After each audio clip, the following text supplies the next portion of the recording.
Mother helped me bail me out when I finally got through to her on the phone. And I remember hitchhiking from Utah down into Arizona to my grandparents. And I was contemplating three options. I was contemplating turn myself in, which I might be facing at least 10 to, average about 20 years to life in prison. Or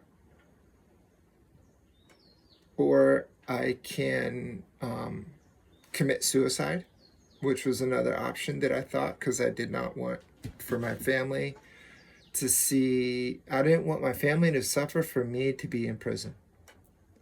Even though I felt like I could handle prison. I didn't want to handle prison, but I didn't want my family and my mom, who I love very much, and those, my brothers and sisters, and any friends that I had during the time, for them to see me in prison. So the third option was to run away, and to flee to another country. So I was looking for answers, and I remembered I found a Bible in my grandparents' house. I opened it up, and I read a story, a quick story. It just opened it up, and it talked about this guy who was fleeing for his life, and God protected him. I'm not sure what that story is now. I would probably think it was David, and where God has protected him many times from the enemy's trap, where he was being told to flee to other places, and God would protect him. So that's what I did. I fled, and I became a refugee of the United States. But God told me at that time, he said, because if you trust me and you flee and I protect you, then I want you to tell people this is your gospel.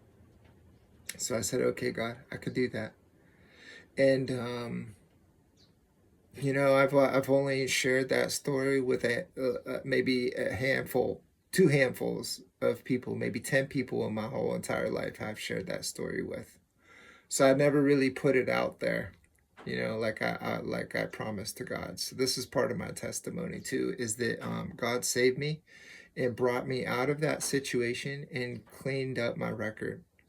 Long story short, I went as a missing person. They thought maybe I had died or got murdered or whatever. They couldn't find me, and then they dropped the case, and I have no past the record on that anymore. And I'm okay to share this right now because I feel like God has protected me from then and is protecting me now. So